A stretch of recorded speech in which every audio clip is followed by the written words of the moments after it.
Hello friends, नमस्ते, आदाब, सत श्री अकाल। मैं प्रोफेसर दत्तात्रेय घुड़की आप सभी का फिर से एक बार स्वागत करता हूँ आपके चहेते शो में जिसका नाम है रीड विथ मी। चलिए कुछ अच्छा सुनते हैं। In a few latest few episodes, we have started reading a very special book entitled as Think and Grow Rich, which is written by Napoleon Hill. And so far, we have completed the first 3 chapter reading, or we can say we have completed the part 1. And what we have decided? We have decided to read this book into total 5 parts, and each part will consist of subsequent 3 chapters. तो आज के episode में हम क्या देखेंगे? Chapter number 4, 5 and 6. Like that, many number of books already we have completed reading. Those are Ikigai, The Japanese Secret to Long and Happy Life, then How to Take Back Control of Your Life, Inner Engineering, The Power of Your Subconscious Mind, then Power of Positive Thinking, and so on. Like that, many books we have read already. If you have missed any of the book reading, you can find the link of that book reading into description box, and you can go over there and you can have the learnings. Okay? तो चलिए आज के episode को शुरुआत करते हैं. Let us start with part number 2 of this very special book Think and Grow Rich, which is written by Napoleon Hill. But before start, let me ask for you for a favor. What you have to do, you have to share these audio books with minimum 10 peoples if possible. क्योंकि इस 10 लोगों के साथ share करके हम क्या कर सकते हैं? We try to have a positive change, or you can help them to understand, and you can help them to learn many new things from these Think and Grow Rich book, and you can help them to take their life to the newer heights or greater heights. Thank you so much for that, and I'm damn sure that you are going to help me by sharing this video with as many people as you can. At least you are going to share this video with 10 of your, that may be siblings, friends, loved ones, whatever it may be. तो चलिए let us go ahead with part number 2 of this very special book entitled as Think and Grow Rich, which is written by Napoleon Hill. Let us start with chapter number 4, Autosuggestion. The medium for influencing the subconscious mind. The third step towards riches. First 2 steps we have completed. Those are nothing but, first one was burning desire, and second one is nothing but what? Faith. And now third one, that is autosuggestion. Autosuggestion is a term which applies to all suggestions and all administered stimuli which reach one's mind through 5 senses. Stated in another way, autosuggestion is a self-suggestion. It is the agency of communication between that part of mind where conscious thoughts takes place and that which serves as a seat of action for the subconscious mind. Through the dominating thoughts which one permits to remain in the conscious mind, whether these thoughts be negative or positive is immaterial. The principle of autosuggestion voluntarily reaches the subconscious mind and influences it with these thoughts. No thoughts, whether it be negative or positive, can enter the subconscious mind without the aid of the principle of autosuggestion. With the exception of thoughts picked up from the ether. Stated differently, all sense impressions which are pursued through 5 senses are stopped by the conscious thinking mind and may be either passed on to the subconscious mind or rejected at will. The conscious faculty serves therefore as an outer guard to the approach of subconscious. Nature has to build man that he has absolute control over the material which reaches his subconscious mind through his 5 senses. Although this is not meant to be constructed as a statement that man always exercises this control. In the great majority of instances, he does not exercise it, which explains why so many people go through life in poverty. Recall what has been said about the subconscious mind resembling a fertile garden spot in which weeds will grow in abundance if the seeds of more desirable crops are not sown therein. Autosuggestion is the agency of control through which an individual may voluntarily feed his subconscious mind on thoughts of a creative nature, or by neglect permit thoughts of destructive nature to find their way into this rich garden of the mind. You were instructed in the last of the six steps described in the chapter on desire to read aloud twice daily the written statement of your desire for money, and to see and feel yourself already in possession of the money. By following these instructions, you communicate the object of your desire directly to your subconscious mind in a spirit of absolute faith. Through repetition of this procedure, you voluntarily create thought habits which are favorable to your efforts to transmute desire into its monetary equivalent. Go back to the six steps described in chapter 2 and read them again very carefully before you proceed further. Then, when you come to it, read very carefully the four instructions for the organization of your mastermind group described in the chapter on organized planning. By comparing these two sets of instructions which has been stated on autosuggestion, you of course will see that the instructions involve the application of the principle of autosuggestion. Remember, therefore, when reading aloud the statement of your desire through which you are endeavoring to develop a money consciousness, that the mere reading of the words is of no consequence unless you mix emotion or feelings with your words. If you repeat a million times the famous Emlico formula day by day in every way, I'm getting better and better, without mixing emotion and faith with your words, you will experience no desirable results. Your subconscious mind recognizes and acts upon only thoughts which have been well mixed with emotion or feeling. This is the fact of such importance as to warrant repetition in practically every chapter, because the lack of understanding of this is the main reason the majority of people who try to apply the principle of autosuggestion get no desirable results. Plain unemotional words do not influence the subconscious mind. You will get no appreciable results until you learn to reach your subconscious mind with thoughts or spoken words which have been well emotionalized with belief. Do not become discouraged if you cannot control and direct emotions the first time you try to do so. Remember, there is no such possibility as something for nothing. Ability to reach and influence your subconscious mind has its price, and you must pay that price. You cannot cheat even if you desire to do so. The price of ability to influence your subconscious mind is everlasting persistence in applying the principles described here. You cannot develop the desired ability for a lower price. You and you alone must decide whether or not the reward for which you are striving, the money consciousness, is worth the price you must pay for it in effort. Wisdom and cleverness alone will not attract and retain money except in a few very rare instances where the law of averages favors the attraction of money through these sources.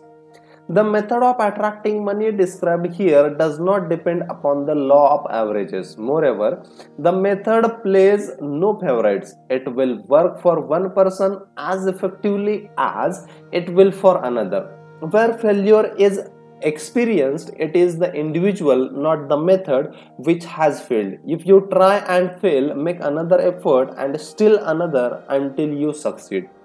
Your ability to use the principle of autosuggestion will depend very largely upon your capacity to concentrate upon a given desire until that desire becomes a burning obsession. When you begin to carry out the instructions in connection with the 6 steps described in the second chapter, it will be necessary for you to make use of this principle of a concentration. Let us here offer suggestions for effective use of concentration. When you begin to carry out the first of the 6 steps, which instructs you to fix in your own mind the exact amount of money you desire. Hold your thoughts on that amount of money by concentration or fixation of attention with your eyes closed until you can actually see the physical appearance of the money. Do this at least once each day. As you go through these exercises, follow the instructions given in chapter on faith and see yourself actually in possession of the money. Here is a most significant fact: the subconscious mind takes any orders given it in a spirit of absolute faith and acts upon those orders. Although the orders often have to be presented over and over again through repetition before they are interpreted by the subconscious mind. Following the preceding statement, consider the possibility of playing a perfectly legitimate trick on your subconscious mind by making it believe, because you believe it, that you must have the amount of money you are visualizing, that this money is already awaiting your claim, that the subconscious mind must hand over to you practical plans for acquiring the money which is yours. Hand over thoughts suggested in the preceding paragraph to your imagination and see what your imagination can or will do to create practical plans for the accumulation of money through transmutation of your desire.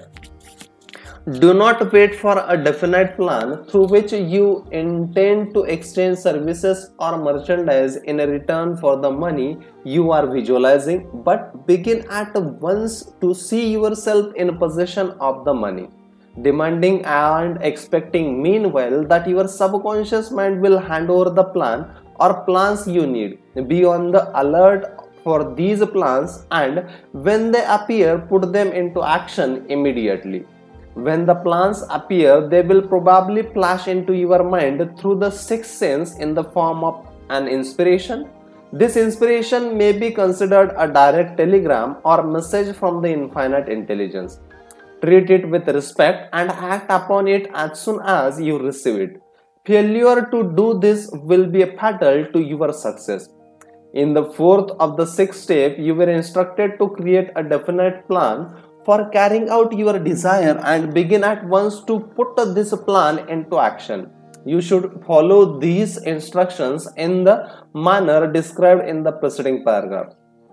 Do not trust your reason when creating your plan for accumulating money through the transmutation of desire. Your reason is faulty. Moreover, your reasoning faculty may be lazy, and if you depend entirely upon it to serve you, it may disappoint you. When visualizing the money you intend to accumulate with closed eyes, see yourself rendering the service or delivering the merchandise you intend to give in a return for this money. This is important. Summary of instructions. The fact that you are reading this book is an indication that you earnestly seek knowledge. It is also an indication that you are a student of this subject. If you are only a student, there is a chance that you may learn much that you did not know, but you will learn only by assuming an attitude of humility. If you choose to follow some of the instructions but neglect or refuse to follow others, you will fail. To get satisfactory results, you must follow all instructions in the spirit of faith. The instructions given in connection with the 6 steps in the second chapter will now be summarized and blended with the principles covered by this chapter as follows. First, go into some quiet spot, preferably in bed at night, where you will not be disturbed or interrupted. Close your eyes and repeat aloud, so you may hear your own words, the written statement of the amount of money you intend to accumulate, the time limit for its accumulation, and a description of the service or a merchandise you intend to give in return for the money. As you carry out these instructions, see yourself already in possession of the money. For example, suppose that you intend to accumulate $50,000 by the 1st of January 5 years hence, that you intend to give personal service in return for money in the capacity of salesman. Your written statement of the purpose should be similar to the following. By the first day of January 2019, I will have in my possession $50,000 which will come to me in various amounts from time to time during the interim. In return for this money, I will give the most efficient service of which I am capable, rendering the fullest possible quantity and the best possible quality of service in the capacity of salesman of describe the service or merchandise you intend to sell. I believe that I will have this money in my possession. My faith is so strong that I can now see this money before my eyes. I can touch it with my hands. It is now awaiting transfer to me at the time and in the proportion that I deliver the service I intend to render in return for it. I am awaiting a plan by which to accumulate this money and I will follow that plan when it is received. Second, repeat this program night and morning until you can see in your imagination the memory you intend to accumulate. Third, place a written copy of your statement where you can see it night and morning and read it just before retiring and upon arising until it has been memorized. Remember, as you carry out these instructions, that you are applying the principle of autosuggestion for the purpose of giving orders to your subconscious mind. Remember also that your subconscious mind will act only upon instructions which are emotionalized and handed over to it with feeling. Faith is the strongest and most productive of emotions. Follow the instructions given in a chapter on faith. The instructions may at first seem abstract. Do not let this disturb you.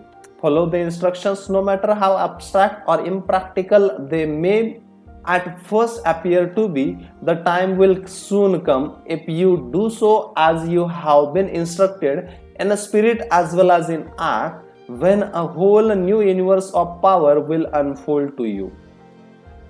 Skepticism in connection with all new ideas is a characteristic of all human beings. But if you follow the instructions outlined, your skepticism will soon be replaced by belief, and this in turn will soon become crystallized into absolute faith. Then you will have arrived at the point where you may truly say, I am the master of my faith and I am the captain of my soul. Many philosophers have made the statement that man is the master of his own earthly destiny, but most of them have failed to say why he is the master. The reason that man may be the master of his own earthly status and especially his financial status is thoroughly explained in this chapter. Man may become the master of himself or of his environment because he has the power to influence his own subconscious mind and through it gain the cooperation of infinite intelligence. You are now reading the chapter which represents the keystone to the arch of this philosophy. The instructions contained in this chapter must be understood and applied with persistence if you succeed in transmuting desire into money. The actual performance of transmuting desire into money involves the use of autosuggestion as an agency by which one may reach and influence the subconscious mind. The other principles are simply tools with which to apply autosuggestion. Keep this thought in mind and you will at all times be conscious of the important part the principle of autosuggestion is to play in your effort to accumulate money through the methods described in this book. Carry out these instructions as though you were a small child. Inject into your efforts something of the faith of a child. The author has been most careful to see that no impractical instructions were included because of his sincere desire to be helpful. After you have read the entire book, come back to this chapter and follow in spirit and in action this instruction. Read the entire chapter aloud once every night until you become thoroughly convinced that the principle of autosuggestion is sound, that it will accomplish for you all that has been claimed for it. As you read, underscore with a pencil every sentence which impresses you favorably. Follow the Follow the foregoing instructions to the letter, and it will open the way for a complete understanding and mastery of the principles of success. Let us get ahead with chapter number 5, specialized knowledge. Personal experiences or observations, the fourth step towards riches. There are two kinds of knowledge. One is general and other is specialized. General knowledge, no matter how great in quantity or variety it may be, is of but little use in the accumulation of money. The faculties of the great universities possess in the aggregate practically every form of general knowledge known to civilization. Most of the professors have but little or no money. They specialize on teaching knowledge, but they do not specialize on the organization or the use of knowledge. Knowledge will not attract money unless it is organized and intelligently directed through practical plans of action to the definite end of accumulation of money. Lack of understanding of this fact has been the source of confusion to millions of people who falsely believe that knowledge is power. Knowledge is nothing of the sort. Knowledge is the only potential power. It becomes power only when and if it is organized into definite plans of action and directed to a definite end. This missing link in all systems of education known to civilization today may be found in the failure of educational institutions to teach their students how to organize and use knowledge after they acquired it. Many people make the mistake of assuming that because Henry Ford had but little schooling, he is not a man of education. Those who make this mistake do not know Henry Ford, nor do they understand the real meaning of the word educate. The word is derived from the Latin word educo, meaning to educe, to draw out, to develop from within. An educated man is not necessarily one who has an abundance of a general or specialized knowledge. An educated man is one who has so developed the faculties of his mind that he may acquire anything he wants or its equivalent without violating the rights of others. Henry Ford comes well within the meaning of this definition. During the World War, a Chicago newspaper published certain editorials in which, among other statements, Henry Ford was called an ignorant pacifist. Mr. Ford objected to the statements and brought suit against the paper for labeling him. When the suit was tried in the court, the attorney for the paper pleaded justification and placed Mr. Ford himself on the witness stand for the purpose of providing the jury that he was ignorant. The attorneys asked Mr. Ford a great variety of questions, all of them intent to prove by his own evidence that while he might possess considerable specialized knowledge pertaining to the manufacture of automobiles, he was in the main ignorant. Mr. Ford was plied with such questions as following: who was the Benedict Arnold, and how many soldiers did the British send over to America to put down the rebellion of 1776? In the answer to the last question, Mr. Ford replied, I do not know the exact number of soldiers the British sent over, but I have heard that it was a considerably larger number than ever went back. Finally, Mr. Ford became tired of this line of questioning, and in a reply to a particular offensive question, he leaned over, pointed his finger at the lawyer who had asked the question and said, if I should really want to answer the foolish questions you have just asked or any of the other questions you have been asking me, let me remind you that I have a row of electric push buttons on my desk, and by pushing the right button I can summon to my aid men who can answer any question I desire to ask concerning the business to which I am devoting most of my efforts. Now, will you kindly tell me why I should clutter up my mind with general knowledge for the purpose of being able to answer questions when I have men around me who can supply any knowledge I require? There certainly was a good logic to that reply. The answer floored the lawyer. Every person in the courtroom realized it was the answer, not of an ignorant man, but a man of education. Any man is educated who knows where to get knowledge when he needs it and how to organize that knowledge into definite plans of action. Through the assistance of his mastermind group, Henry Ford has at his command all the specialized knowledge he needed to enable him to become one of the wealthiest men in America. It was not essential that he have his knowledge in his own mind. Surely no person who has sufficient inclination and intelligence to read a book of this nature can possibly miss the significance of this illustration. Before you can be sure of your ability to transmute desire into the monetary equivalent, you will require specialized knowledge of the service, merchandise, or profession which you intend to offer in return for fortune. Perhaps you may need much more specialized knowledge than you have the ability or inclination to acquire, and if this should be true, you may bridge your weakness through the aid of your mastermind group. Andrew Carnegie stated that he personally knew nothing about the technical end of the steel business. Moreover, he did not particularly care to know anything about it. The specialized knowledge which he required for the manufacture and marketing of steel he found available through the individual units of his mastermind group.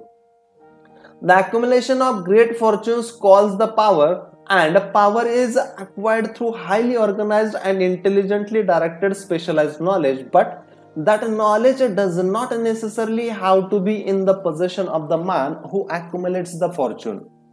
The preceding paragraph should give hope and encouragement to the man with ambition to accumulate a fortune who has not possessed himself of the necessary education to supply such specialized knowledge as he may require. Men something go through life suffering from inferiority complex because they are not men of education. The man who can organize and direct a mastermind group of men who possess knowledge useful in the accumulation of money is just as much a man of education as any man in the group. Remember this: if you suffer from a feeling of inferiority because your schooling has been limited. Thomas A. Edison had only 3 months of schooling during his entire life. He did not lack education, neither did he die poor. Henry Ford had less than 6th grade schooling, but he has managed to do pretty well by himself financially. Specialized knowledge is among the most plentiful and the cheapest forms of service which may be had. If you doubt this, consult the payroll of any university. It pays to know how to purchase the knowledge.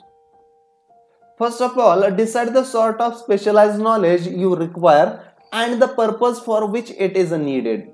To a large extent, your major purpose in life, the goal toward which you are working, will help determine that knowledge you need. With this question settled, your next move requires that you have accurate information concerning dependable sources of knowledge. The more important of these are one's own experience and education. Second, experience and education available through cooperation of others, mastermind alliances. Third, colleges and universities. Fourth, public libraries through books and periodicals in which may be found all the knowledge organized by civilization. And fifth, special training courses through night schools and home study schools in particular. As knowledge is acquired, it must be organized and put into use for a definite purpose through practical plans. Knowledge has no value except that which can be gained from its application towards some worthy end. This is one reason why college degrees are not valued more highly. They represent nothing but miscellaneous knowledge. If you contemplate taking additional schooling, first determine the purpose for which you want the knowledge you are seeking. Then learn where this particular sort of knowledge can be obtained from reliable sources. Successful men in all callings never stop acquiring specialized knowledge related to their major purpose, business, or profession. Those who are not successful usually make the mistake of believing that the knowledge acquiring period ends when one finishes school. The truth is that schooling does not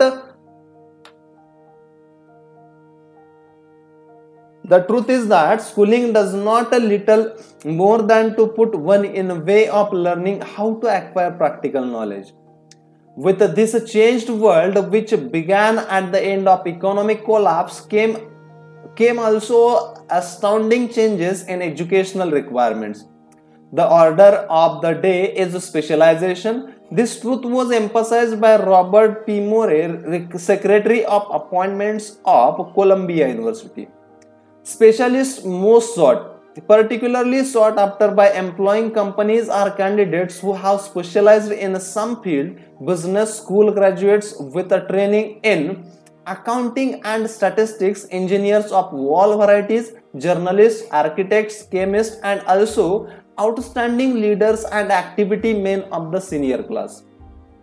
The man who has been active on the campus, whose personality is such that he gets along with all kinds of people, and who has done an adequate job with his studies, has a most decided edge over the strictly academic student.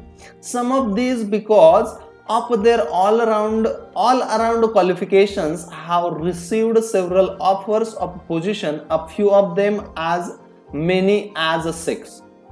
In departing from the conception that the straight A students was invariably the one to get the choice of the better jobs, Mr. Murray said that most companies look not only to academic records but to activity records and personalities of the students. One of the largest industrial companies, the leader in its field, in writing to Mr. Murray concerning prospective seniors at the college, said, "We are interested primarily in finding men who can make exceptional progress in management work. For this reason, we emphasize qualities of character, intelligence, and personality far more than specific educational background." Apprenticeship proposed.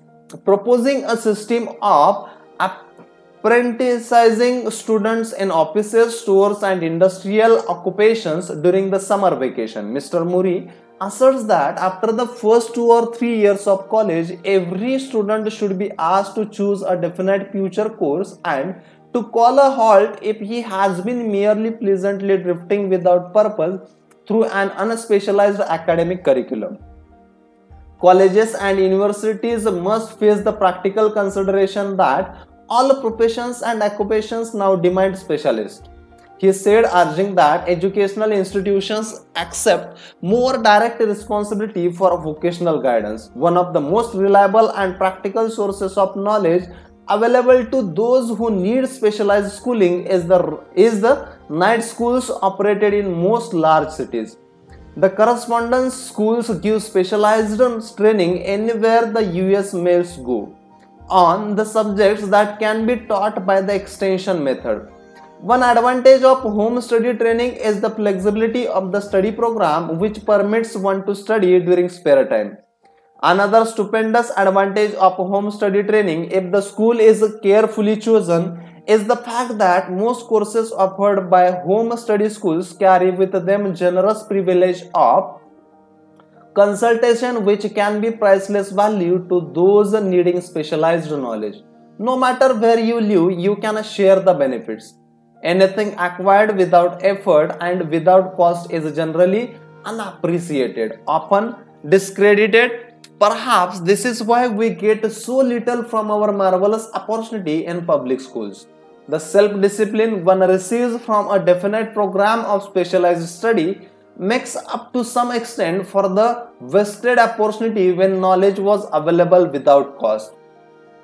Correspondence schools are highly organized business institutions. Their tuition fees are so low that they are forced to insist upon prompt payments. Being asked to pay whether the student makes good grades or poor has the effect of causing one to follow through with the course when he would otherwise drop it.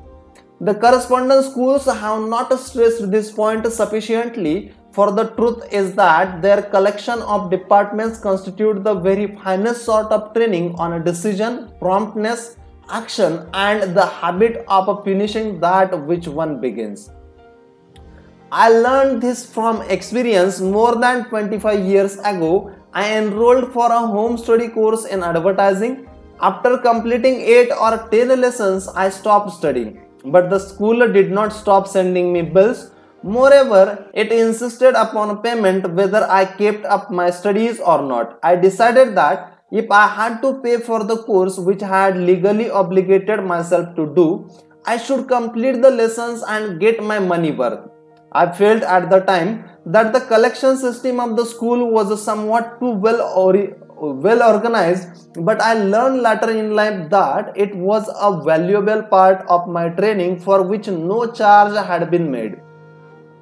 Being forced to pay, I went ahead and completed the course. Later in life, I discovered that the efficient collection system of that school had been worth much in the form of money earned because of the training in advertising I had so reluctantly taken.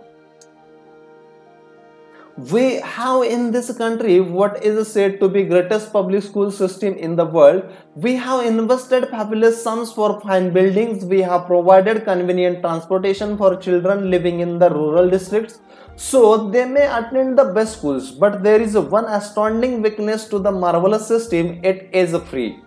One of the strange things about human beings is that they value only that which has a price.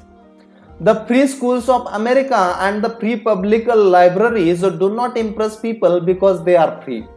This is the major reason why so many people find it necessary to acquire additional training after they quit school and go lower.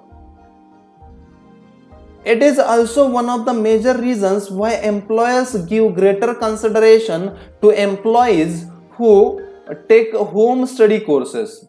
They have learned from experience that any person who has ambition to give up a part of his spare time to studying at home has in him those qualities which make the leadership. This recognition is not a charitable gesture, it is sound business judgment upon the part of the employers. There is one weakness in people for which there is no remedy. It is the universal weakness of lack of ambition. Persons, especially salaried people who schedule their spare time to provide for home studies, seldom remain at the bottom very long.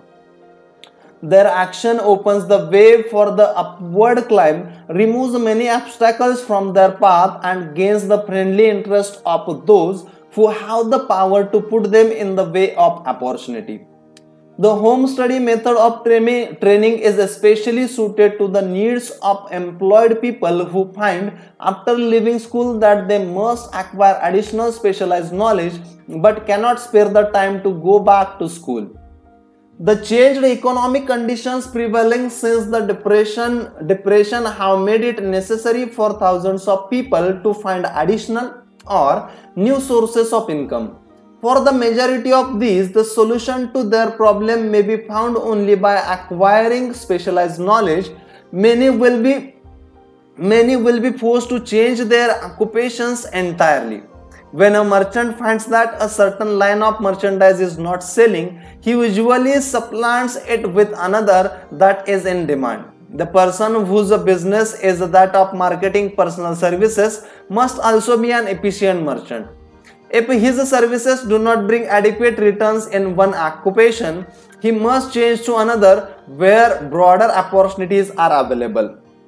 John Austin prepared himself as an construction engineer and followed his line of work until the depression limited his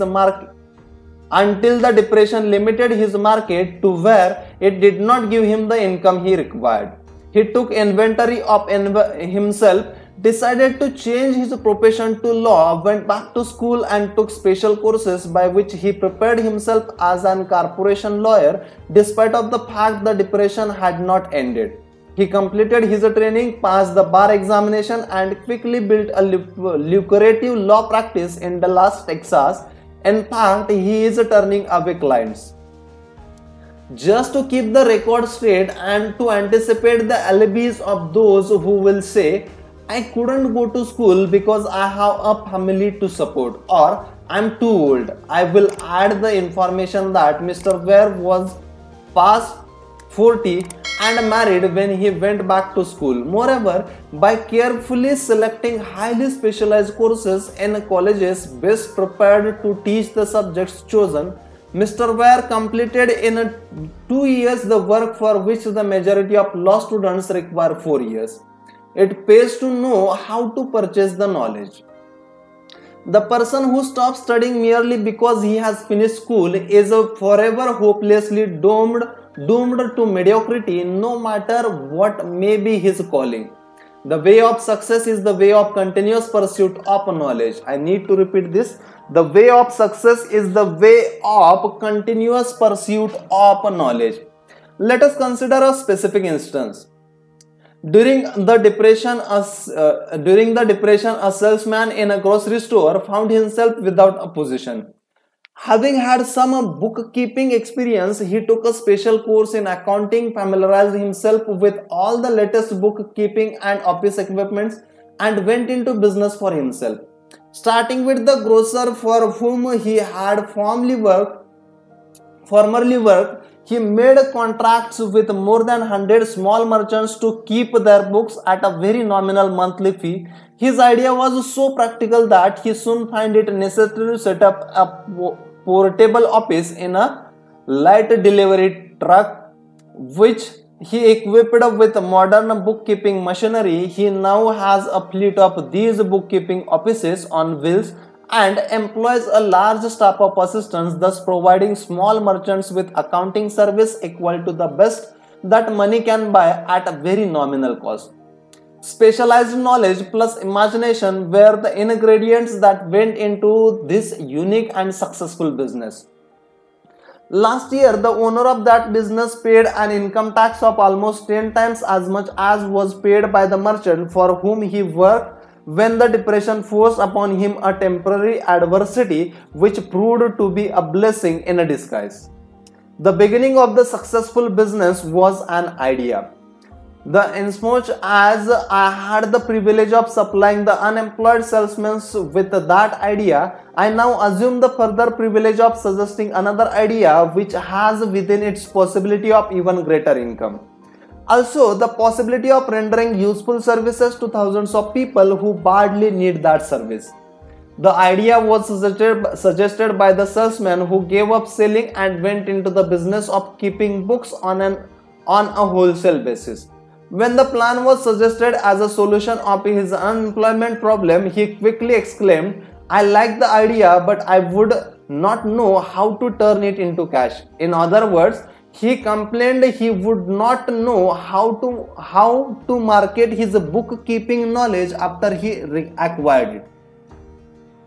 So that he brought up another problem which had to be solved with the aid of a young woman typist clever at hand lettering and who could put the story together. A very attractive book was prepared describing the advantage of the new system of bookkeeping. The pages were neatly typed and pasted in an ordinary scrapbook, which was used as a silent salesman, with which the story of this new business was so effectively told that its owner soon had more accounts than he could handle. There are thousands of people all over the country who need the services of merchandising specialists capable of preparing an attractive brief for the use in marketing personal services. The aggregate annual income from such a service might easily exceed that received by the largest employment agency, and the benefits of the service might be made far greater to the purchaser than any to be obtained from an employment agency. The idea here described was born of necessity to bridge an emergency which had to be covered, but it did not stop by merely serving one person. The woman who created the idea has a keen imagination. She saw in her newly born brainchild the making of a new profession, one that is destined to render valuable services to thousands of people who need practical guidance in marketing personal services. Spurred to action by the instantaneous success of her first prepared plan to market personal services, this energetic woman turned next to the solution of a similar problem for her son, who had just finished college but had been totally unable to find a market for his services. The plan she originated for his use was the finest specimen of merchandising of personal services I have ever seen. When the plan book had been completed, it contained nearly 50 pages of beautifully typed, properly organized information telling the story of her son's native abilities, schooling, personal experiences, and a great variety of other information too expensive for description. The plan book also contained a complete description of the position her son desired, together with a marvelous word picture of the exact plan he would use in filling the position. The preparation of the plan required several weeks' labor, during which time its creator sent her son the public library almost daily to produce data needed in selling his services to best advantage. She sent him also to all the competitors of his prospective employer and gathered from them vital information concerning their business methods, which was of great value in the information of the plan he intended to use in filing the position he sought. When the plan had been finished, it contained more than half a dozen very fine suggestions for the use and benefit of the prospective employer. The suggestions were put into use by the company. One may be inclined to ask, why go to all this trouble to secure a job? The answer is straight to the point. Also, it is dramatic because it deals with a subject which assumes the proportion of a tragedy with millions of men and women whose sole source of income is personal services. The answer is doing a thing well never is a trouble. The plan prepared by this woman for the benefit of her son helped him get the job for which he applied at the first interview at a salary fixed by himself. Moreover, and this too is important, the position did not require the young man to start at the bottom. He began as a junior executive at an executive's salary. Why go to all this trouble, do you ask? Well, for one thing, the planned presentation of this young man's application for a position clipped off no less than 10 years of time he would have required to get to where he began had he started at the bottom and worked his way up. This idea of starting at the bottom and working one's way up may appear to be sound, but the major objection to it is this: too many of those who begin at the bottom never manage to lift their heads high enough to be seen by opportunities, so they remain at the bottom. It should be remembered also that the outlook from the bottom is not so very bright or encouraging. It has a tendency to kill off ambition. We call it getting into a rut, which means that we accept our fate because we form the habit of daily routine, a habit that finally becomes so strong we cease to try to throw it off. And that is another reason why it pays to start one or two steps above the bottom. By so doing, one forms the habit of looking around, of observing how others get ahead, of seeing opportunity, and of embracing it without hesitation. Dan Halpin is a splendid example of what I mean. During his school days, he was a manager of the famous 1913 National Championship Notre Dame football team when it was under the direction of the late Knute Rockne. Perhaps he was inspired by the great football coach to aim high and not mistake temporary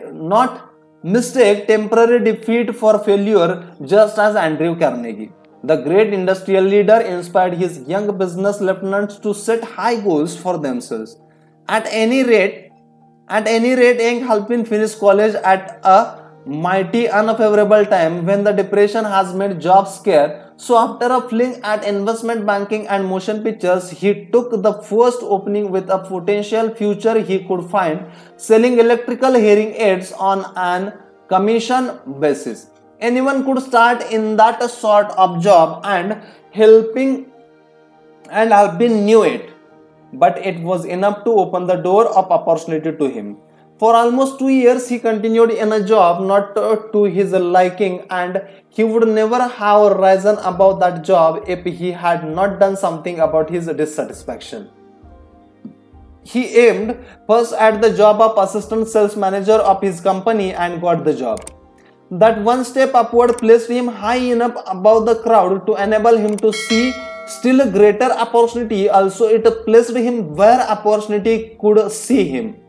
He made such a fine record selling hearing aids that A.M. Andrews, chairman of the board of Dictograph Products Company, a business competitor of the company for which Halpin worked, wanted to know something about that man, Dan Halpin, who was taking big sales away from the long-established Dictograph company. He sent for Halpin. When the interview was over, Halpin was the new sales manager in charge of the Acousticon division. Then, to test young Halpin's mettle, Mr. Andrews went away to Florida for 3 months.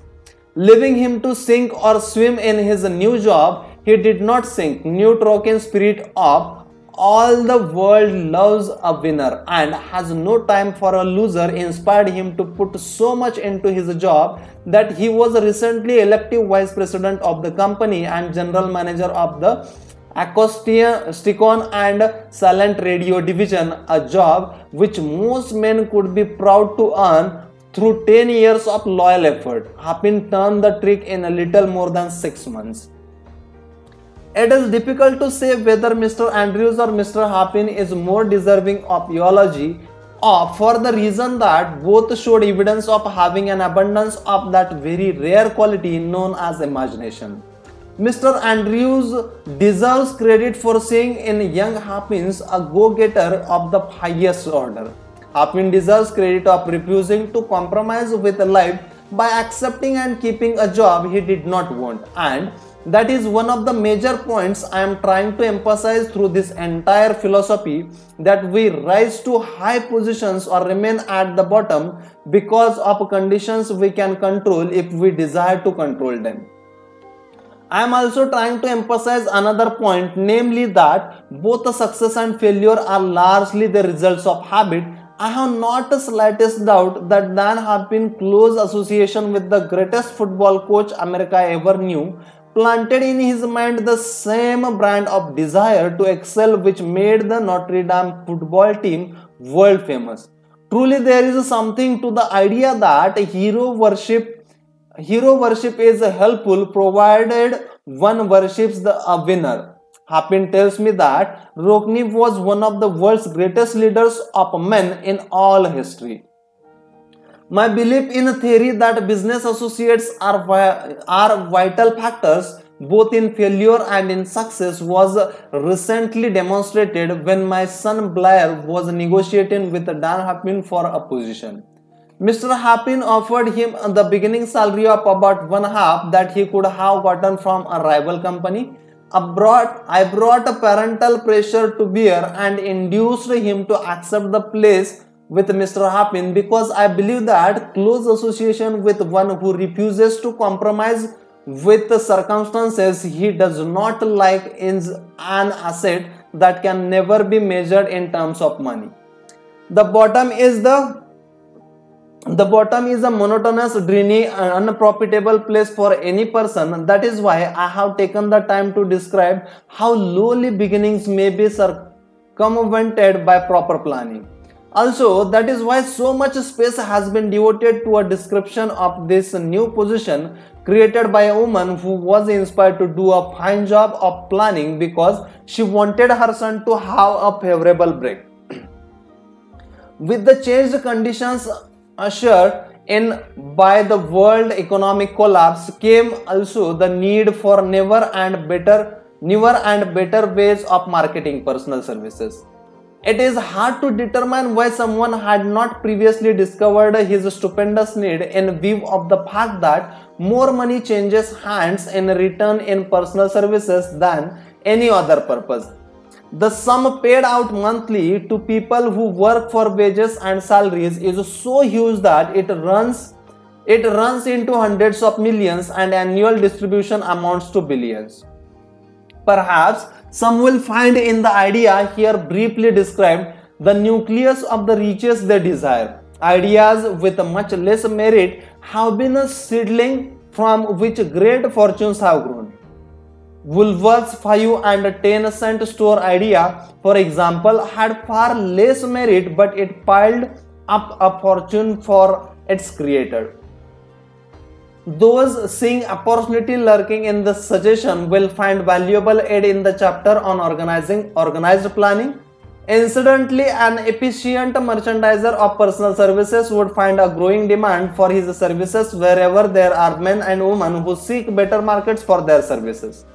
By applying the mastermind principle, a fewer people with a suitable talent could form a alliance and have a paying business very quickly. One would need to be a fair writer with a flair for advertising and selling, and one handy at typing and hand lettering. And one should be a first-class business getter who would let the world know about the service. If one person possessed all these abilities, he might carry on business alone until it outgrew him. The woman who prepared the personal service sales plan for her son now receives the request from all parts of the country for her cooperation in preparing similar plans for others who desire to market their personal services for more money. She has a staff of expert typists, artists, and writers who have the ability to dramatize the case history so effectively that one's personal services can be marketed for such more money than prevailing wages for similar services. She is so confident of her ability that she accepts as a major portion of her fee a percentage of the increased pay she helps her clients to earn. It must not be supposed that her plan merely consists of clever salesmanship by which she helps men and women to demand and receive more money for his same services they formerly sold for less pay. She looks after the interest of the purchaser as well as the seller of personal services, and so prepares her plans that the employer receives full value for the additional money he pays. The method by which she accompanies this astonishing results is a professional secret which she discloses to no one excepting her own clients. If you have the imagination and seek a more profitable outlet for your personal services, this suggestion may be the stimulus for which you have been searching. The idea is capable of yielding an income far greater than that of the average doctor, lawyer, or engineer whose education requires several years in college. The idea is sellable to those seeking new position is practically all positions calling for managerial or executive ability and those desiring rearrangements of income in their present positions. There is no fixed price for sound ideas. Back of all ideas is specialized knowledge. Unfortunately, for those who do not find riches in abundance, specialized knowledge is more abundant and more easily acquired than ideas. Because of this very much truth, there is a universal demand and an ever-increasing opportunity for the person capable of helping men and women to sell their personal services advantageously. Capability means imagination, the one quality needed to combine specialized knowledge with ideas in the form of organized plans designed to yield riches. If you have imagination, this chapter may present you with an idea sufficient to serve as the beginning of the riches you desire. Remember, the idea is the main thing. Specialized knowledge may be found just around the corner, any corner. Let us get ahead with chapter number 6, imagination, the workshop of the mind, the fifth step towards riches. The imagination is literally the workshop wherein are fashioned all plans created by man. The impulse, the desire, is given shape, form, and action through the aid of the imaginative faculty of the mind. It has been said that man can create anything which he can imagine. Of all the ages of civilization, this is the most favorable for the development of the imagination because it is an age of rapid change. On every hand, one may contact stimuli which develop the imagination. Through the aid of his imaginative faculty, the man has discovered and harnessed more of the nature's forces during the past 50 years than during the entire history of the human race previous to that time. He has conquered the air so completely that the birds are a poor match for him in flying. He has harnessed the ether and made it serve as a means of instantaneous communication with any part of the world. He has analyzed and weighted the sun at a distance of the millions of miles and has determined through the aid of imagination the elements of which it consists.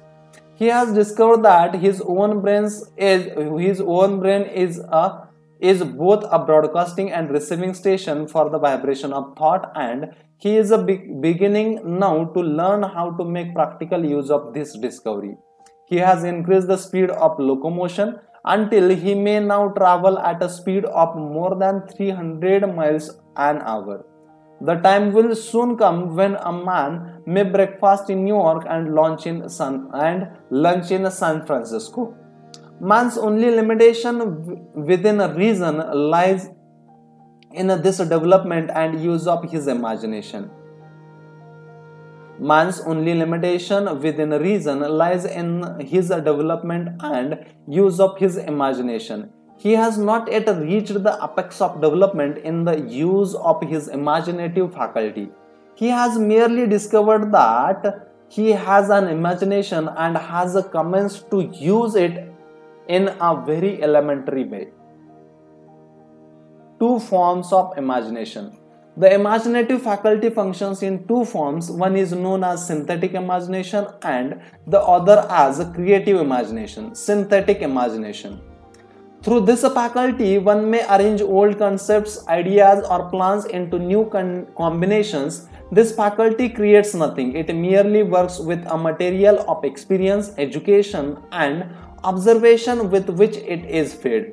It is the faculty used most by inventor, with the exception of the who draws upon the creative imagination when he cannot solve his problems through synthetic imagination. Creative imagination. Through the faculty of creative imaginations, the finite mind of a man has direct communication with the infinite intelligence. It is the faculty through which hunches and inspirations are received. It is by this faculty that all basic or new ideas are handed over to man. It is through this faculty that thought vibrations from the minds of others are received. It is through this faculty that one individual may tune in or communicate with the subconscious mind of other man. The creative imagination works automatically in the manner described in subsequent pages. This faculty functions only when the conscious mind is vibrating at an exceedingly rapid rate, as for example when the conscious mind is stimulated through the emotion of a strong desire. The creative faculty becomes more alert, more receptive to vibrations from the source mentioned in proportion to its development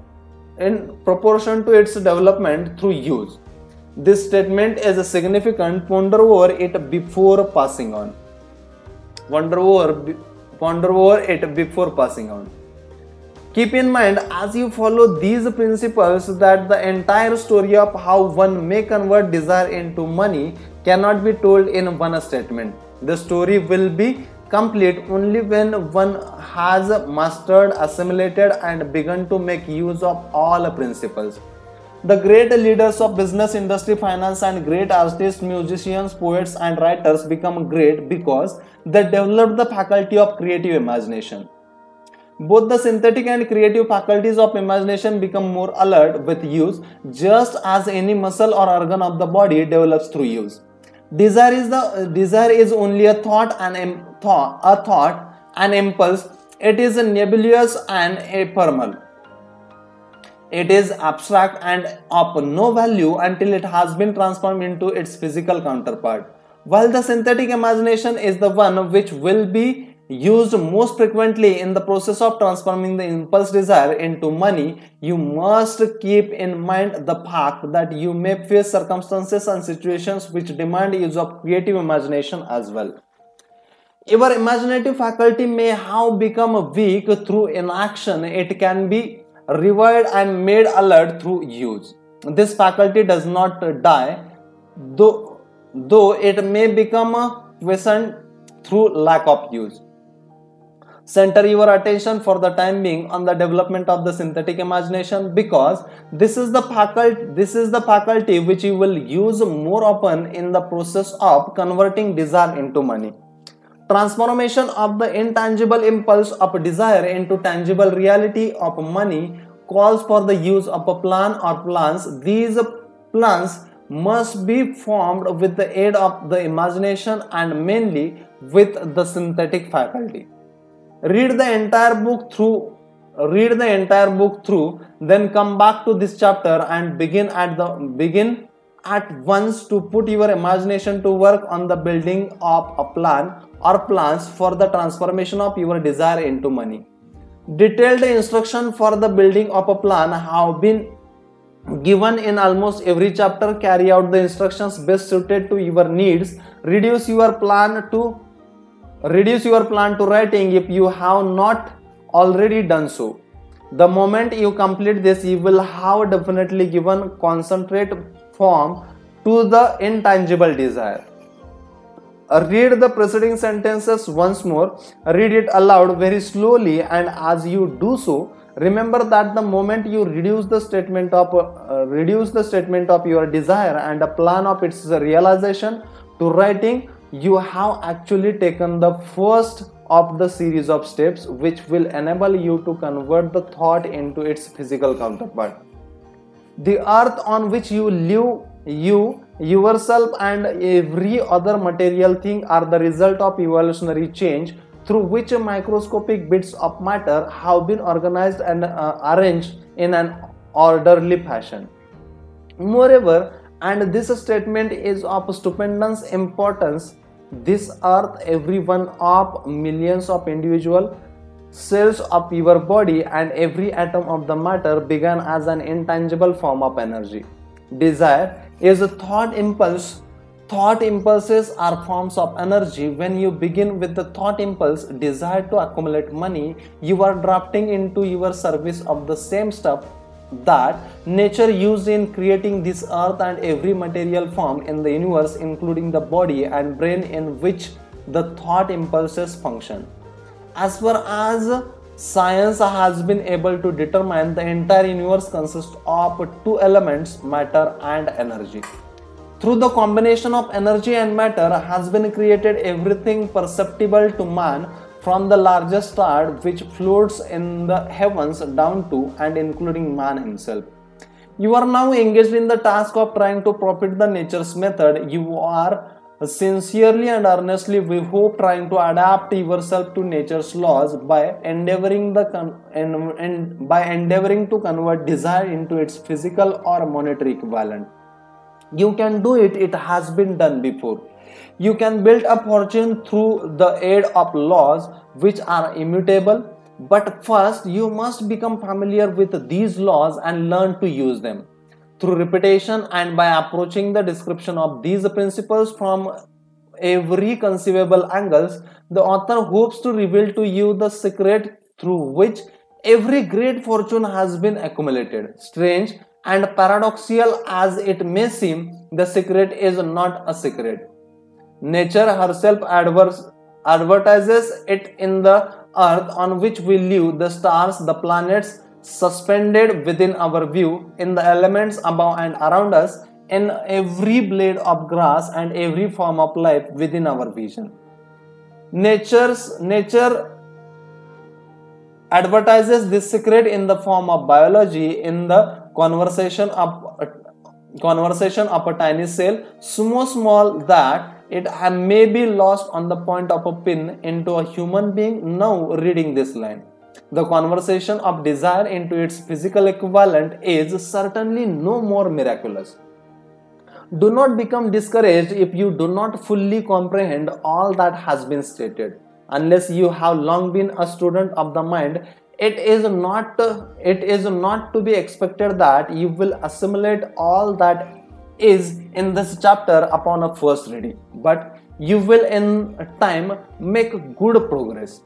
The principles which follow will open the way of understanding of imagination. Assimilate that which you understand as you read this philosophy for the first time. Then when you reread and study it, you will discover that something has happened to clarify it and give you a broader understanding of the whole. Above all, do not stop nor hesitate in your study of these principles until you have read the book at least 3 times. For 95 to 96, then you will not want to stop. How to make practical use of imagination. Ideas are beginning of points of all fortunes. Ideas are products of the imagination. Let us examine a few well-known ideas which have yielded huge fortunes, with the hope that these illustrations will convey definite information concerning the method by which imagination may be used in accumulating riches. The enchanted kettle. 50 years ago, an old country doctor drove to town, hitched his horse, quietly slipped into a drugstore by the back door, and began dickering with the young drug clerk. His mission was destined to yield great wealth to many people. It was destined to bring to the South and most far-flung benefit since the Civil War. For more than an hour behind the prescription counter, the old doctor and the clerk talked in low tones. Then the doctor left. He went out to the buggy and brought back a large old-fashioned kettle, a big wooden pedal used for stirring the contents of the kettle, and deposited them in the back of the store. The clerk inspected the kettle, reached into his inside pocket, took out a roll of bills, and handed it over to the doctor. The roll contained exactly $500, the clerk's entire savings. The doctor handed over a small slip of paper on which was written a secret formula. The words on that small slip of paper were worth the king's ransom, but not to the doctor. Those magic words were needed to start the kettle to boiling, but neither the doctor nor the young clerk knew what fabulous fortunes were destined to flow from that kettle. The old doctor was glad to sell the outfit for $500. The money would pay off his debts and give him freedom of mind. The clerk was taking a big chance by staking his entire life saving on a mere scrap of paper and an old kettle. He never dreamed his investments would start a kettle to overflowing with gold that would surpass the miraculous performance of Aladdin's lamp. What the clerk really purchased was an idea. The old kettle and the wooden paddle and the secret message on the slip of paper were incidental. The strange performance of that kettle began to take place after the new owner mixed with the secret instructions and ingredients of which the doctor knew nothing. Read this story carefully, give your imagination a test, see if you can discover what it was that a young man added to the secret message which caused the kettle to overflow with gold. Remember as you read that this is not a story from the Arabian Nights. Here you have a story of facts stranger than fiction, facts which began in the form of an idea. Let us take a look at the vast fortunes of gold this idea has produced. It has paid and still pays huge fortunes to men and women all over the world who distribute the contents of the kettle to millions of people. The old kettle is now one of the world's largest consumers of sugar, thus providing jobs of a permanent nature to thousands of men and women engaged in growing sugarcane and in refining and marketing sugar. The old kettle consumes annually millions of glass bottles, providing jobs to a huge number of glass workers. The old kettle gives employment to an army of clerks, stenographers, copywriters, and advertising experts throughout the nation. It has brought fame and fortune to scores of artists who have created magnificent pictures describing the product. The old kettle has converted a small southern city into the business capital of South, where it now benefits directly or indirectly every business and practically every resident of the city. The influence of this idea now benefits every civilized country in the world, pouring out a continuous stream of gold to all who touch it. Gold from the kettle built and maintained one of the most prominent colleges of South, and where thousands of young people receive the training essential for success. The old kettle has done other marvelous things all through the World Depression, when factories, banks, and business houses were folding up and quitting by the thousands. The owner of this enchanted kettle went marching on, giving continuous employment to an army of men and women all over the world, and paying out extra portions of the gold to those who long ago had faith in the idea. If the product of that old brass kettle could talk, it would tell thrilling tales of the romance in every language, romances of love, romances of business, romances of professional men and women who are daily being stimulated by it. The author is sure of at least one such romance, for he was a part of it, and it all began not far from the very spot on which the drug clerk purchased the old kettle. It was here that the author met his wife, and it was she who first told him of the enchanted kettle. It was the product of that kettle they were drinking when he asked her to accept him for better or worse. Now that you know the content of the enchanted kettle is a world's famous drink, it is fitting that the author confesses that the home city of the drink supplied him with a wife, also that the drink itself provides him with stimulation of thought without intoxication, and thereby it serves to give the refreshment of mind which an author must have to do his best work.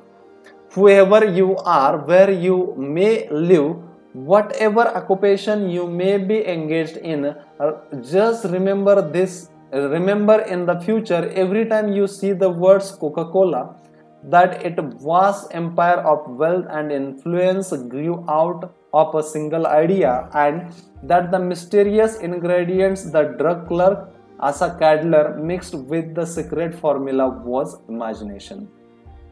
Stop and think of that for a moment. Remember also that the 13 steps to riches described in this book were the media through which the influence of Coca-Cola has been extended to every city, town, village, and across roads of the world, and that any idea you may create as sound and meritorious as Coca-Cola has the possibility of duplicating and stupendous record of this worldwide thirst killer. Truly, thoughts are things, and their scope of operation is the world itself. What I would do if I had $1 million. This story proves the truth of that old saying, where there is a will, there is a way. It was told to me by that beloved educator and clergyman, the late Frank V. Wilson, who began his preaching career in the Stockyards region of South Chicago. While Dr. Frank was going through college, he observed many defects in our educational system, defects which he believed he could correct if he were the head of a college. His deepest desire was to become the head of an educational institution in which young men and women would be taught to learn by doing. He made up his mind to organize a new college in which he could carry out his ideas without being handicapped by orthodox methods of education. He needed $1 million to put the project across. Where was he to lay his hands on so large a sum of money? That was the question that absorbed most of this ambitious young preacher's thought. but he couldn't seem to make any progress. Every night he took that thought to bed with him. He got up with it in the morning. He took it with him everywhere he went. He turned it over and over in his mind until it became a consuming obsession with him. $1,000,000 is a lot of money. He recognized that the fact, but he also recognized the truth that the only limitation is that which one sets up in is one's own mind. The only limitation is that which one sets up in one's own mind. Being a philosopher as well as a preacher, Dr. Frank organized as do all who succeed in life, the definiteness of purpose in the starting point from which one must begin. He recognized too that the definiteness of purpose takes on animation, life, and power, which backed up by a burning desire to translate that purpose into its material equivalent. He knew all these great truths, yet he did not know where and how to lay his minds on $1,000,000. The natural procedure would have been to give up and quit by saying, well, my idea is a good one, but I cannot do anything with it because I never can procure the necessary $1,000,000. That is exactly what the majority of people would have said, but it is not what Dr. Frank said. What he said and what he did are so important that I now introduce him and let him speak for himself. One Saturday afternoon, I sat in my room thinking of ways and means of raising the money to carry out my plans. For nearly 2 years, I had been thinking, but I had done nothing but think. The time had to come for action. I made up my mind then and there that I would get the necessary $1,000,000 within a week. How? I was not concerned about that. The main thing of importance was the decision to get the money within a specified time, and I want to tell you that the moment I reached a definite decision to get the money within a specified time, a strange feeling of assurance came over me, such as I had never before experienced. Something inside me seemed to say, why didn't you reach that decision a long time ago? The money was waiting for you all the time. Things began to happen in a hurry. I called the newspapers and announced I would preach a sermon the following morning entitled What I Would Do If I Had $1,000,000.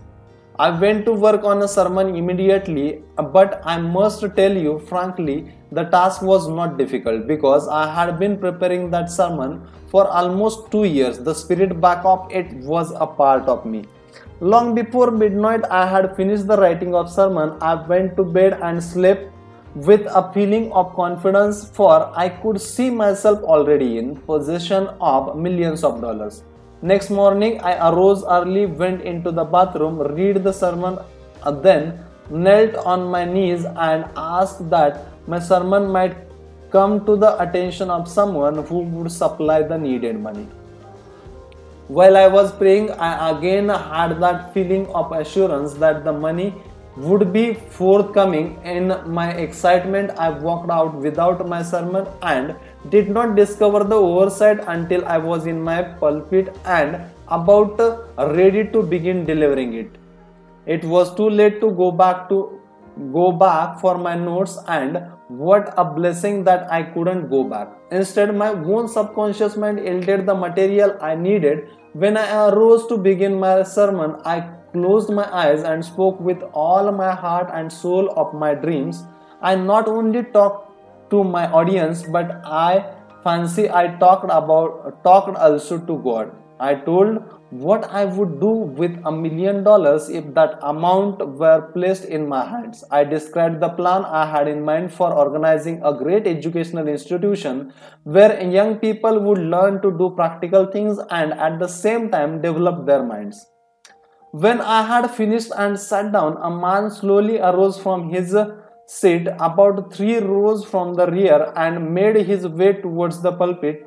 I wondered what he was going to do. He came into the pulpit, extended his hand and said, Reverend, I liked your sermon. I believe you can do everything you said you would. If you had $1,000,000 to prove that I believe in you and your sermon, if you will come to my office tomorrow morning, I will give you the $1,000,000. My name is Philip D. Armour.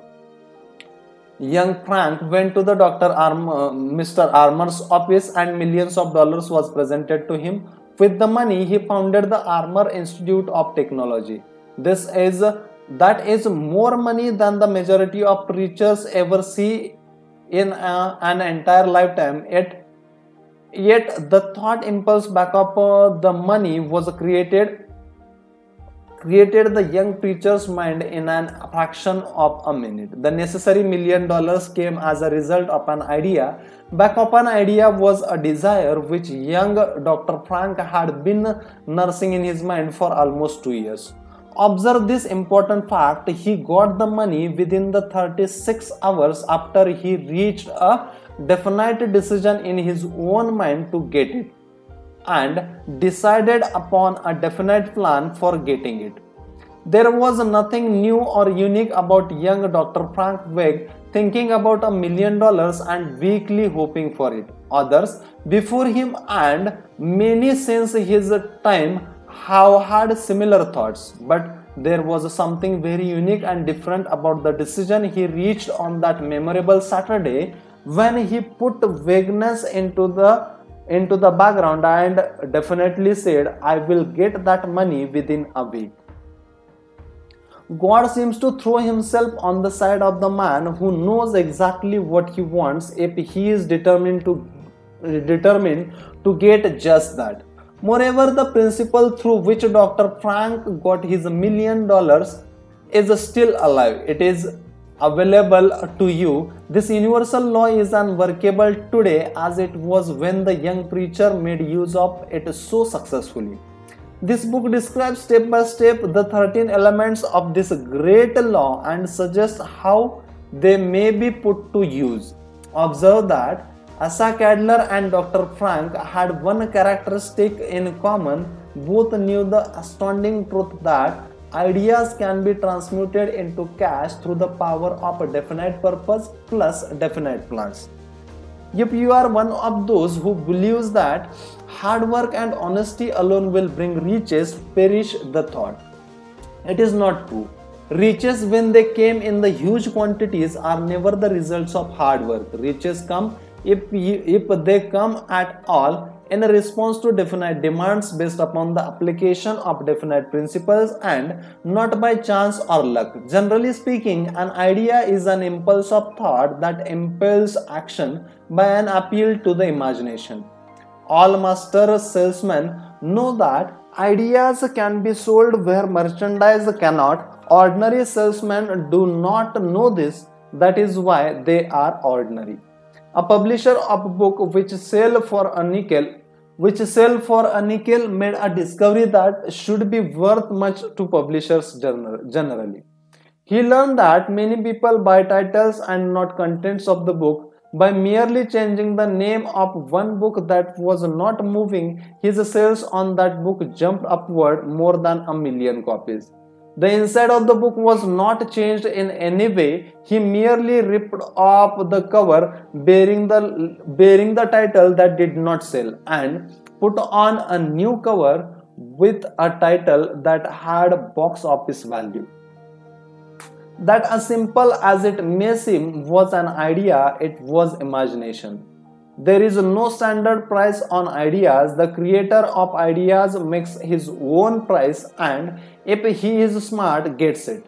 The moving picture industry created a whole flock of millionaires. Most of them were men who couldn't create ideas, but they had the imagination to recognize ideas when they saw them. The next flock of millionaires will grow out of the radio business, which is new and not overburdened with men of keen imagination. The money will be made by those who discover or create new or more mysterious radio programs and have the imagination to recognize merit and to give the radio listeners a chance to profit by it. The sponsor, that fortunate victim who now pays the cost of all radio entertainment, soon will become idea conscious and demand something for his money. The man who beats the sponsor to the draw and supplies programs that render useful services is the man who will become rich in his new industry. Crooners and the light chatter artists who now pollute the air with secrets and silly giggles will go the way of all the light timbers, and their places will be taken by the real artists who interpret carefully planned programs which have been designed to service the minds of men as well as provide entertainment. Here is a wide open field of opportunities screaming its protest at the way it is being butchered because of lack of imagination and begging for rescue at any price. Above all, the thing that radio needs is new ideas. If this new field of opportunity intrigues you, perhaps you might profit by the suggestion that the successful radio programs of the future will give more attention to creating buyer audiences and less attention to listeners' audiences. Stated more plainly, the builder of radio programs who succeeds in the future must find practical ways to convert listeners into buyers. Moreover, the successful producer of radio programs in the future must keep his future so that he can definitely show its effect upon the audience. Sponsors are becoming a bit wary of buying glib selling talks based upon statements grabbed out of thin air. They want and in the future will demand indisputable proof that the Wushit program not only give millions of people the silliest giggle ever, but that the silly giggler can sell merchandise. Another thing that might as well be understood by those who contemplate entering this new field of opportunity, radio advertising is going to be handled by an entirely new group of advertising experts, separate and distinct from the old-time newspaper and magazine advertising agency men. The old-timers in the advertising game cannot read the modern radio scripts because they have been schooled to see ideas. The new radio techniques demands men who can interpret ideas from a written manuscript in terms of sound. It costs the author a year of hard labor and many thousands of dollars to learn this. Radio right now is about where the moving pictures were when Mary Pickford and her curls first appeared on the screen. There is plenty of room in a radio for those who can produce or recognize ideas. If the foregoing comment on the opportunities of radio has not started your idea factory to work, you had better forget it. Your opportunity is in some other field. If the comment intrigued you in the slightest degree, then go further into it and you may find the one idea you need to round out your career. Never let it discourage you if you have no experience in radio. Andrew Carnegie knew very little about making steel. I have Carnegie's own word for this, but he made practical use of two of the principles described in this book and made the steel business yield him a fortune. The story of practically every great fortune starts with the day when a creator of idea and a seller of idea got together and worked in harmony. The story of practically every great fortune starts with the day when the creator of idea and a seller of idea got together and worked in harmony. Carnegie surrounded himself with men who could do all that he could not do. Men who created ideas and men who put ideas into operation and made himself and the others fabulously rich. Millions of people go through life hoping for favorable breaks. Perhaps a favorable break can get one an opportunity, but the safest plan is not to depend upon luck. It was a favorable break that gave me the biggest opportunity of my life, but 25 years of determined effort had to be devoted to that opportunity before it became an asset. The break consisted of my good fortune in meeting and gaining the cooperation of Andrew Carnegie. On that occasion, Carnegie planted in my mind the idea of organizing the principles of achievement into a philosophy of success. Thousands of people have profited by the discoveries made in the 25 years of research, and several fortunes have been accumulated through the applications of the philosophy. The beginning was simple. It was an idea which anyone might have developed. The favorable break came through the Carnegies, but what about the determination, definiteness of purpose, and the desire to attain the goal, and the persistent effort of 25 years? It was no ordinary desire that survived disappointments, discouragements, temporary defeat, criticism, and the constant reminding of waste of time. It was a burning desire and obsession.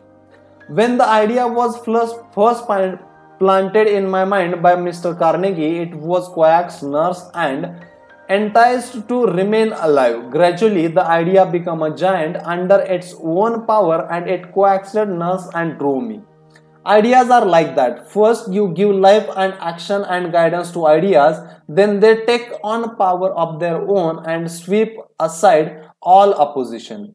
Ideas are intangible forces, but they have more power than the physical brains that give birth to them. They have the power to live on after the brain that creates them has returned to dust. For example, take the power of Christianity. That began with a simple idea born in the brain of Christ. Its chief tenet was, do unto others as you would have others do unto you. Christ has gone back to the source from whence he came, but his idea goes marching on. Someday it may grow up and come into its own. Then it will have fulfilled Christ's deepest desire, the idea he has been developing only 2000 years. Give it time. Success requires no explanation. Failure permits no alibis. That's it as per as part 2 of this very special book, which is entitled as Think and Grow Rich is concerned. Already way back we have decided you are going to help me to reach millions of people. And how you are going to help me? You are going to help me by sharing these videos or these audiobooks or the video contents which we have created so far, by sharing with as many people as you can. You are going to help me to reach the millions, because we all together with you and our team, what we are trying to do, we are trying to create a more peaceful, joyful and loving world, and I am very much sure that you all are going to help me with this journey. Thank you so much all of you for connecting with us. Have a great day. Thank you so much. Appreciate our efforts by subscribing to our channel. Thank you.